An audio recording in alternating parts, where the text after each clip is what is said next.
काही important properties आहेत. Some important term used to describe the magnetic properties of a material. Magnetic properties of मटेरियलचे ना काही important terms आहेत. ते टर्म्स काय आहेत ते बघूयात आपण थोडं. आता इम्पॉर्टंट टर्म्स मध्ये काल थोडं मी थेरी एक्सप्लेन केली ते तुम्हाला लक्षात आलं का बघा. ओरिजिन ऑफ मॅग्नेटिझम हे आठवत आहे बघा. काल origin of magnetism me explain केलं होतं. काय एक्सप्लेन केलं होतं ते बघत आपण थोडं त्याला रिमाइंड करून मग मी इकडे येतो. ॲटमचा न्यूक्लियस होता, त्याच्या आरामात काय होता, इलेक्ट्रॉनचं रोटेशन होतं. हे इलेक्ट्रॉनचं रोटेशन होतं म्हणजे करंटची डायरेक्शन. करंटची डायरेक्शन म्हणजे हे कुणाचा मॅग्नेटिक मोमेंटचं डायरेक्शन. क्लिअर? हे मॅग्नेटिक मोमेंटचं डायरेक्शन. मग आपल्याला हे करंटचं डायरेक्शन आहे, हे मॅग्नेटिक मोमेंटचं डायरेक्शन. मग याच्यावरच आपण एक दुसरा पाथ घेतला. समजा हे इलेक्ट्रॉनचं डायरेक्शन, हे मोशन, तर हे करंटची डायरेक्शन. करंटची डायरेक्शन म्हणजे कोणाचा मॅग्नेटिक फील्डचं डायरेक्शन म्हणजेच मॅग्नेटिक मोमेंट. मग हे त्याचं काय झालं नेट मॅग्नेटिक मोमेंट. काल बघितलं ना आपण, जर इलेक्ट्रॉनचं मोशन होत असेल तर करंट तयार झालं म्हणजे मॅग्नेटिझम झालं आणि ते जे रोटेशन आहे ते म्हणजेच मॅग्नेटिझमचं काय झालं मूळ झालं किंवा सुरुवात झाली किंवा ओरिजिन झाली. ओके, तर हे जे आहे एक या राऊंडनं फिरला इथं मॅग्नेटिक मोमेंट, एक या ऑर्बिटनं फिरलं इथं मॅग्नेटिक मोमेंट किंवा इलेक्ट्रॉन असं फिरतोय करंटचं डायरेक्शन असं आहे. तर याचं नेट मॅग्नेटिक मोमेंट त्याला काहीतरी आहे. मग या टाईपच्याला त्याला काहीतरी नेट मॅग्नेटिक मोमेंट. जर मी काय केलं असंच नेट मॅग्नेटिक मोमेंट असलेले बघा, हे काय हे मॅग्नेटिक मोमेंटचं डायरेक्शन. हे एक ॲटम आहे, हे मॅग्नेटिक मोमेंटचं डायरेक्शन आहे.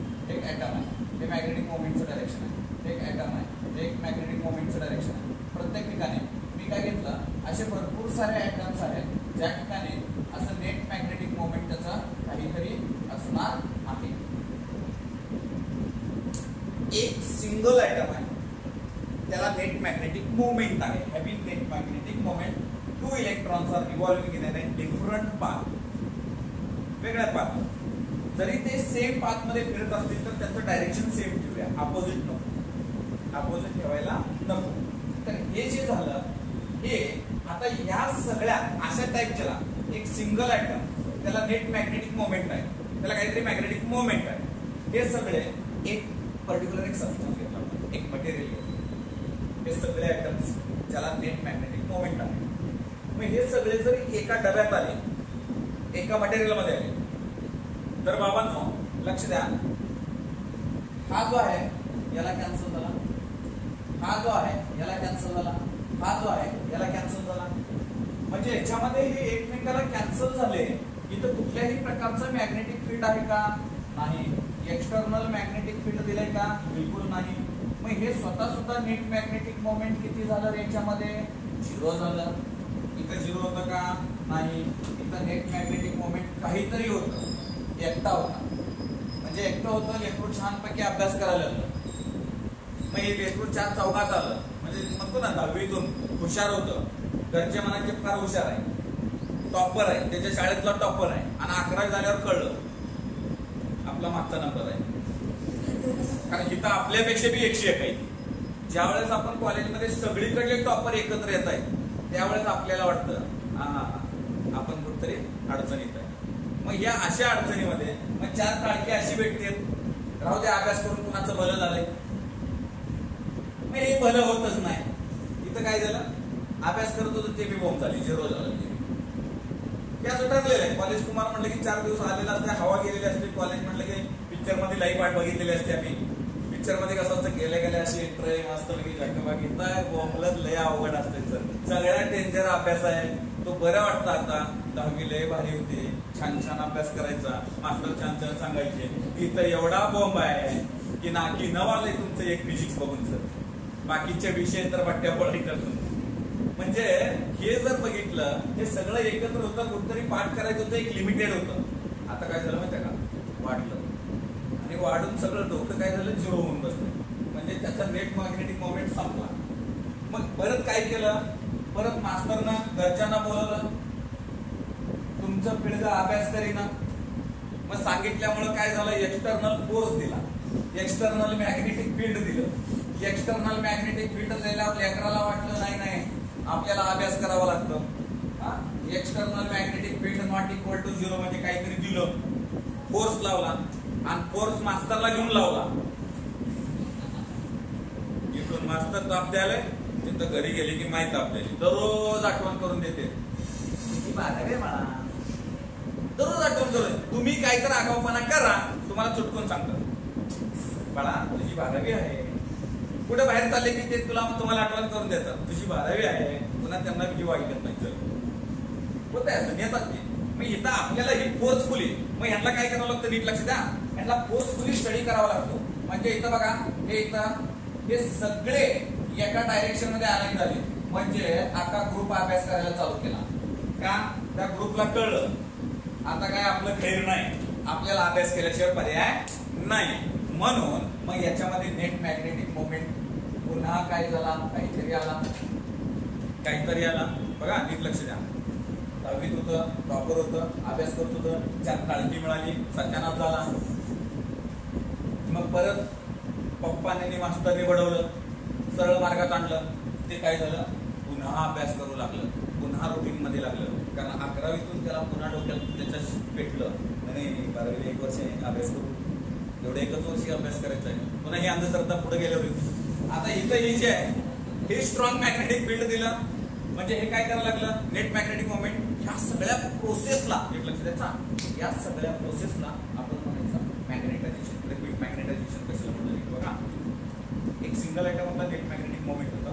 दुसरं बोललं मी, एक मटेरियल तयार झालं, त्याच्यामध्ये वेगवेगळे आयटम्स आणले, ते सगळे एकमेकाला नेट मॅग्नेटिक मोमेंट काय झालं त्याचा कॅन्सल झालं. एकमेकाला काय झालं, कॅन्सल झालं. मग नेट मॅग्नेटिक मोमेंट जर कॅन्सल झाला असेल तर त्याचं त्यावेळेस एक्सटर्नल मॅग्नेटिक फील्ड दिलं होतं का, नाही. कोणी विचारलं का, नाही. त्यांना माहित होतं हुशार आहे. मग आता इथं काय झालं, याचं नेट मॅग्नेटिक मोमेंट काय झालं, 0 झाला. परत त्याला एक्सटर्नल मॅग्नेटिक फील्ड दिलं, म्हणजे त्याला एक्सटर्नल मॅग्नेटिक फील्ड मध्ये ठेवलं की हे सगळे काय झाले, एकाच लाईन मध्ये अलाइन झाले. कोण, मॅग्नेटिक मोमेंट. मग मॅग्नेटिक मोमेंट एका लाईन मध्ये अलाइन झाले. ऑलरेडी मॅग्नेटिक फील्ड आहे, एक्सटर्नल मॅग्नेटिक फील्ड.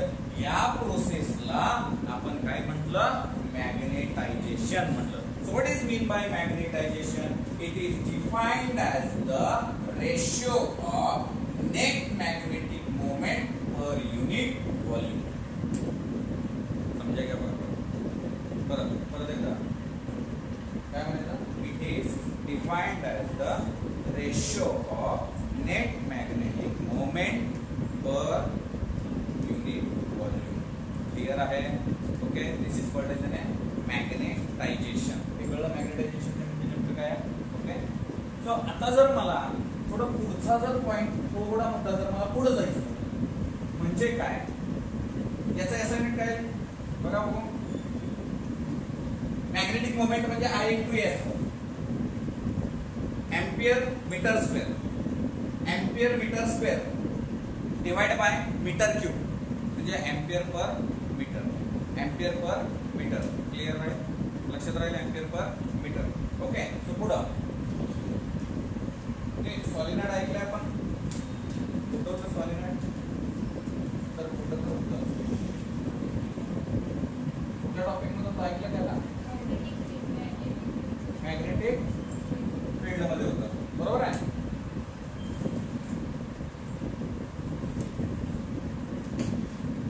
हे असं सॉलिनॉइड. मॅग्नेटिक फील्ड किती असतं सॉलिनॉइडचं मॅग्नेटिक फील्ड किती असतं,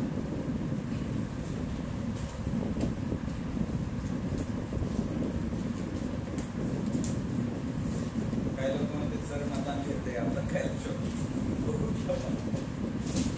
लिहिलंय मी बोर्डवर. टोरॉइडचं आणि सॉलिनॉइडचं सारखं लिहिलंय बाळा आपण. B = μ0 Ni. टोरॉइड मध्ये n वेगळा आहे, स्मॉल n, कॅपिटल N आपण 2πr. आणि इथं काय आहे, स्मॉल n, इथं आहे small n, number of turns per unit length. Small n काय, number of turns per unit length. Clear. थोडं इकडे लक्ष द्यायचं, पुढच्या काही क्वांटिटी सांगतो, त्यामुळे पूर्ण लक्ष थोडं बोर्डाकडे असतो. मी शब्द काय उच्चारतोय बघा, मॅग्नेटिक फील्ड इंटेन्सिटी. शब्द काय वापरला मी, मॅग्नेटिक फील्ड इंटेन्सिटी. क्लिअर. आता एक सॉलिनॉइड घेतला, ज्याच्यातून करंट पास केला. करंट पास केला म्हणजे ह्याच्यामध्ये मॅग्नेटिक फील्ड असणार. एक लक्षात, ह्याच्यामध्ये काय मॅग्नेटिक फील्ड आहे. मॅग्नेटिक फील्ड आहे कुठं, या सॉलिनॉइडच्या आतमध्ये. मॅग्नेटिक फील्ड कसं असतं, युनिफॉर्म असतं. कसं असतं, युनिफॉर्म. म्हणजे कुठल्याही पॉइंटला जर तुम्ही आतमध्ये बघितलं तर हे मॅग्नेटिक फील्ड कसं असतं रे, सारखं असतं. हे बाळा इकडं होईल काहीतरी, काही पाणी घेऊ नको, शाळा शिकलं की मिळेल कोण. तर इकडं बघा, आता B0 = μ0 Ni सिंपल. तर आता इथं एक लक्ष द्या, तर B magnetic field is depend on, magnetic field is depend on number of turns. जेवढे नंबर ऑफ टर्न्स जास्त तेवढं मॅग्नेटिक फील्ड जास्त. परत करंट वाढवलं काय वाढणार, मॅग्नेटिक फील्ड. मी परत एकदा त्या दोघांना ना एक नाव देतो HI. H बरोबर Ni मॅग्नेटिक इंटेन्सिटी. शब्द काय वापरला, मॅग्नेटिक इंटेन्सिटी. काय लिहायचं आपण इथं, magnetic intensity. Okay, so magnetic intensity H बरोबर Ni. H बरोबर Ni. N is the number of turns per unit length. I is the current. परत ह्या दोघांचं सरी मॅग्नेटिक इंटेन्सिटी म्हणजे काय, ही स्ट्रेंथ आहे. कुणाची, मॅग्नेटिक फील्डची स्ट्रेंथ आहे. म्हणून H = Ni. शब्द काय वापरणार का, H = Ni. ओके, इथं थोडं रिप्लेस करू आपण. B0 च्या ठिकाणी रिप्लेस करू. बघा इथं B0 बरोबर μ0 Ni होतं. Ni म्हणजे काय, असं लिहू का, B0 बरोबर μ0 × H. नंबरिंग देऊया, 1 2, नाही याला 2 देऊ, याला 3 देऊया. नंबर देऊया, भरपूर नंबर देऊ, काय अडचण नाही. ओके, आता पुढे जायचं, एक स्टेप पुढे जायचं आपल्याला. आपण काय केलं, सगळ्यात पहिल्यांदा काय केलं, सगळ्यात पहिल्यांदा एक आयटम घेतला, त्याला मॅग्नेटिक मोमेंट होतं, त्याला एका डब्यात टाकली सगळी, ती अस्ताव्यस्त होती. नेट मॅग्नेटिक मोमेंट 0 झाला. एक्सटर्नल मॅग्नेटिक फील्ड ठेवलं, त्याला काय झालं, नेट मॅग्नेटिक मोमेंट आलं. ह्या सगळ्या प्रोसेसला आपण काय म्हटलं, मॅग्नेटायझेशन म्हटलं. मॅग्नेटायझेशन बरोबर M/व्हॉल्यूम म्हणजेच याचा युनिट काय आलं, एम्पियर पर मीटर. त्यालाच मॅग्नेटिक इंटेन्सिटी हा शब्द कुठून आला होता. एक सॉलिनॉइड घेतलं, सॉलिनॉइड मध्ये खोलो पूर्ण मोकळा आहे दादा, सॉलिनॉइड मध्ये पूर्ण मोकळा आहे, त्याच्यामधून करंट पास केला. करंट पास केला म्हणजे काय झालं, B0 = μ0 Ni. Ni म्हणजे काय आहे, मॅग्नेटिक इंटेन्सिटी आहे. मॅग्नेटिक इंटेन्सिटी आहे. मग इथं तीच व्हॅल्यू आपण इथं पुट अप केली तर B0 = मला काय मिळालं, B0 बरोबर μ0H. एवढं क्लिअर. आता आपल्याला काय करायचं आहे, बाळांनी बाळींनो, याच्यामध्ये आयर्न रॉड घालायचं. काय घातलंय आपण आता इथं, आयर्न रॉड. या सर सायंटिस्ट लोकेशनला काही कामात आता नव्हता, त्यांनी काहीतरी दिवे लावले आणि आमचे सगळे जिंदगी झेंड करून टाकली यांनी दिवे लावून. खरंच ना, सगळं एक सायंटिस्ट झाला की दुसरा युग टपकतो, दुसरा झाला की तिसरा युग टपकतो, एकाला बाय बाय करूच तर तिसरा तयारच असतो. आता नवीन नवीन अजून तयार होईल, तुमच्यातला एखादा होऊ शकतो. नाही सर, आम्ही मुलांची लेकरांची वाटोळं करत नाही, तेवढं काही नाही, आपलं पोटापुरतं झालं निवांत. काय टाकलं सॉलिनॉइडमध्ये, रॉडर टाकलं. रॉडर टाकलं त्यात काय झालं बघा. परत एकदा मी स्टोरी रिपीट करतो. स्टोरी रिपीट म्हणजे कोणते, एक आयटम होतं, त्याला मॅग्नेटिक मोमेंट होतं. ते लक्षात द्यायचा. आपल्याला पण अशी स्टोरी मी दररोज सांगेन. कसं, एक शिकारी होता, तो दररोज यायचा, तो दाणे टाकायचा, पोपट्याला पाठ करून घेते बरं काही व्यक्ती.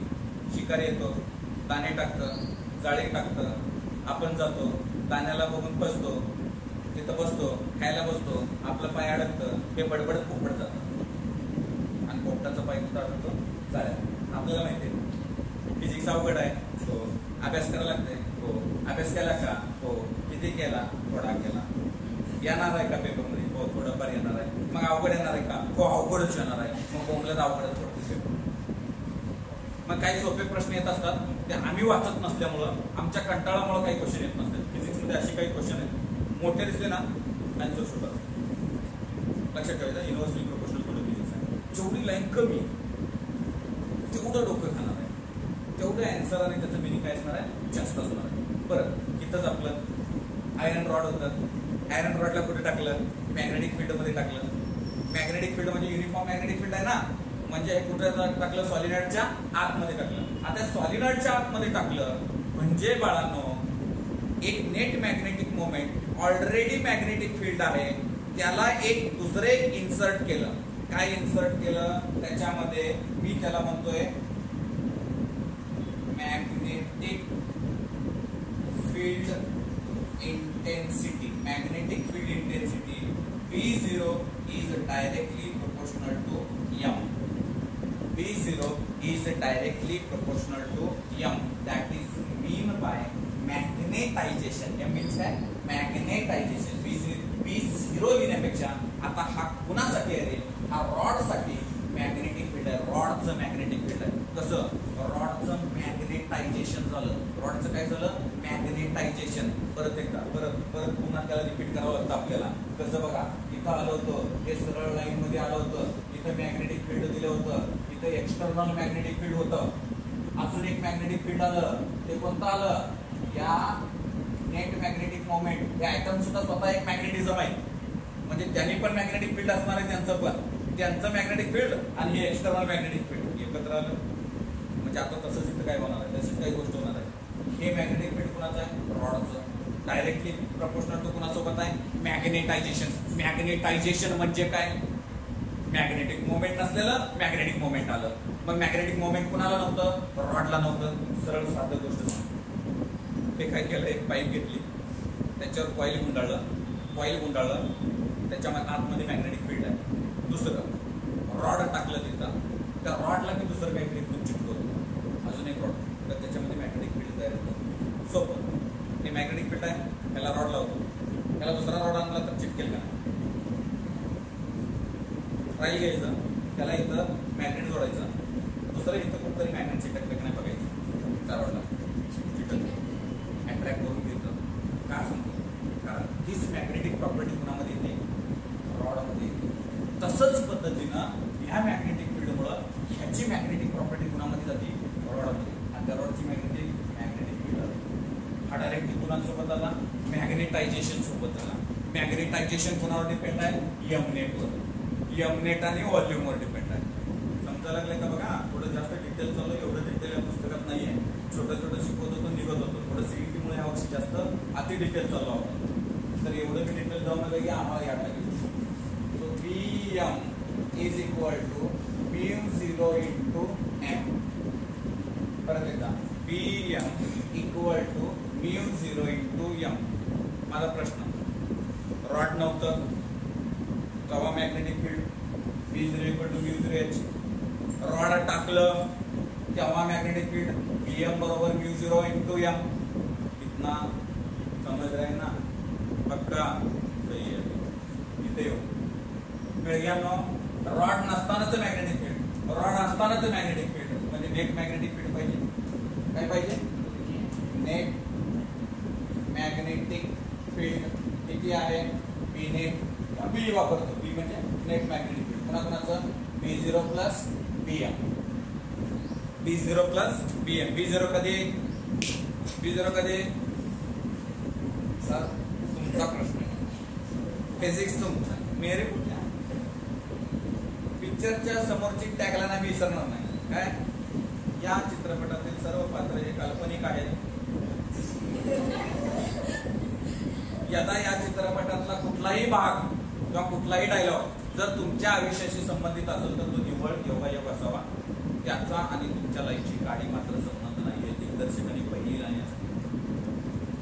या क्लासमध्ये तुमचा आणि माझा काही संबंध नाही. आम्ही निव्वळ विद्यार्थी म्हणून शिकत आहोत. आमचा आणि अभ्यासाचा काही संबंध नाही.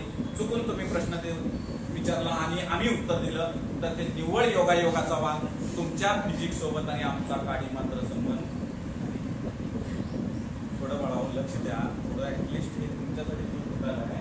बी बरोबर, परत एकदा बी बरोबर, हा उत्तर सांगा. B0 किती आहे, μ0h प्लस Bm किती आहे, μ0 कॉमन काय काढू शकतो, μ0 ब्रॅकेट मध्ये काय येऊ, एच प्लस इक्वेशन नंबर त्याला देऊ एक 4 त्याला देऊ 5 काय थोडी पेनाची लिंकच वाया जाणार आहे होऊन जाऊ दे का हा इथपर्यंत काय अडचण आता बघा क्वांटिटी कोण कोण आल्या कोण कोण आलं ते एक मॅग्नेटायझेशन आलं या इक्वेशन मध्ये मॅग्नेटायझेशन आलं या इक्वेशन मध्ये त्याला काय म्हणतात इंटेन्सिटी म्हणतो त्याला काय म्हणतो आता मॅग्नेटायझेशन आणि इंटेन्सिटीचं काय रिलेशन आहे का सर लक्ष द्या intensity depends on number of turns and current intensity depends on number of turns and current एवढं आहे number of turns and current repeat सांगायला लागले number of turns and current okay so परत आता मला एक रिलेशन असं डिफाइन करायचं आहे मी तो मुद्दाम रेड पेन लिहितोय the magnetisation is directly proportional to the intensity magnetic intensity I repeat again and again the magnetization is directly proportional to the magnetic intensity जेवढं मॅग्नेटायझेशन जास्त असणार आहे जेवढं नेट मॅग्नेटिक मोमेंट जास्त असणार आहे तेवढी त्याच्यातली इंटेन्सिटी काय असणार आहे जास्त असणार आहे हे समजतंय का बघा पुढं मग याला m डायरेक्टली प्रोपोर्शनलचं याला एक असं सिम्बॉल काढतो याला म्हणायचं चाय काय म्हणायचं चाय नाही chi CHI chi okay so हे जे आहे chi that is called as susceptibility ससा नाही ससेप्टिबिलिटी काय म्हणायचं ससेप्टिबिलिटी ही क्वेश्चन विचारणार आहे मधून त्यामुळे लक्ष द्यायचं परत ही व्हॅल्यू इथं टाकूया चला ही व्हॅल्यू इथं टाका मला सांगा इक्वेशन बी चं काय यायला पाहिजे μ0 h प्लस साय h ला कॉमन काढलं b equal to μ0 h 1 plus काय आलं साय x काढायचं ना बरं का ते साय वेगळं आहे नंतर कुठल्या शेतकरी संघटनेचं चिन्ह नाहीये ते आता सांगतो हे साय याला नंबर देऊया इथं हे 6 आणि किती नंबर आला 7 अभी अगेन यांनो हे μ0 म्हणजे काय हो परमिएबिलिटी ऑफ फ्री स्पेस बरोबर का μ0 काय परमिएबिलिटी ऑफ फ्री स्पेस बाबांनो या लोखंडामध्ये हे नळी आत टाकली नाही हे नळी आत टाकली त्याच्यामध्ये एक मॅग्नेटिक फील्ड तयार झालं काय तयार झालं त्या नळीनं पण काहीतरी एक स्वतःच मटेरियल मीडियम तयार केलं त्याला म्हणतो परमिएबिलिटी ऑफ मटेरियल काय म्हणतो मी ओके हे काय आहे परमिएबिलिटी ऑफ फ्री स्पेस इकडे काय लिहिणार आहे त्याला आधी लिहायचं असं लिहायचं ओके मी इथं लिहितोय हे झाल्यानंतर b बरोबर μ0h अभी सर रिपीट लिहा आहे याला रिपीट घेतलं तुम्ही 8 नंबर इक्वेशन हे काय सांगा पटकन इकडे घ्या नीट लक्ष द्यायचं हे मॅग्नेटिक फील्ड कुठलं याला b0 लिहितो किंवा b लिहितो b equal to μh mu is the permeability of material कधी आलं हे आयर्न रॉड ऍड केल्यानंतर इथे एक वेगळं मीडियम तयार झालं ते फ्री स्पेस वाला नाही इथं व्हॅक्यूम नाही इथं काय झालं एक मटेरियल मीडियम आलं म्हणून याला मी म्हटलं permeability of material medium material कशाचं तरी आहे मग मी काय करतो ह्याला आणि ह्याला कम्पेअर करतो नीट कम्पेअर करून सांगायचं याच्यामध्ये वेगळं काय कम्पेअर करून सांगायचं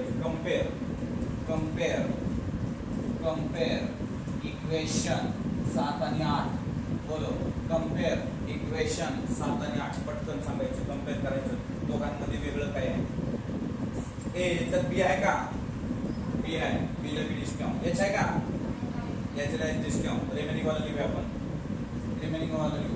म्यू बरोबर μ0 1 प्लस काय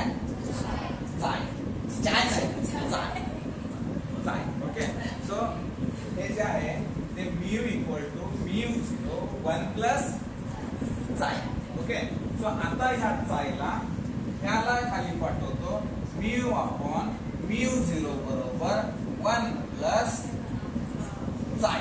So that is mean by, can I write here, therefore mu upon mu 0 बरोबर mu r relative permeability.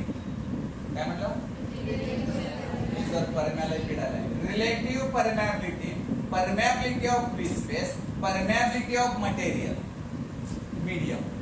Okay, एक फ्री स्पेस वाला है, एक पर्टिक्युलर मीडियम वाला है, एक रिलेटिव्ह परमेबिलिटी. तिन्ही कळले, रिलेशन कळलं. हा, त्याच्यामध्ये इकडे लक्ष द्या. मी याच्याऐवजी मी काय पुटअप करू शकतो? हे बघा, याच्याऐवजी मी काय पुटअप केलं? मला दोन इक्वेशन आले. एक म्यू आर बरोबर 1 प्लस साय, दुसरं आलं म्यू अपॉन म्यू 0 बरोबर म्यू आर. मग म्यू बरोबर म्यू 0 म्यू आर. सगळं म्याव म्याव झालं, इथं काही करू नाही. इथंपर्यंत कळलं का बघा कुणाला? सगळं लक्षात आलंय का? हे सगळे डबे, हे सगळे बॉक्स सीईटीचं फार प्रेम आहे. सो सीईटीचं जिथं जिथं प्रेम आहे तिथं तिथं आपलं बी त्याच्यावर बळजबरी आहे. ओके, कारण हे सगळे बॉक्स आणि सगळे इक्वेशन नंबर हे थेरीला महत्वाचं आहे, हे सीईटीला महत्वाचं आहे. याच्यावर प्रॉब्लेम या टॉपिक मध्ये एवढेच फॉर्म्युले आहेत जे कालचं डेरिव्हेशन आणि आजचं डेरिव्हेशन याच्या पलीकडे या टॉपिक मध्ये फॉर्म्युलेच नाही. त्याच्यावर म्हणजे हमखास जर प्रॉब्लेम आला तर आम्हाला सोडवता आला पाहिजे. म्हणजे सेमीकंडक्टर हा टॉपिक उगलाच नाही पाहिजे, याच्यावरचे मार्कच नाही जायला पाहिजे. समजतंय?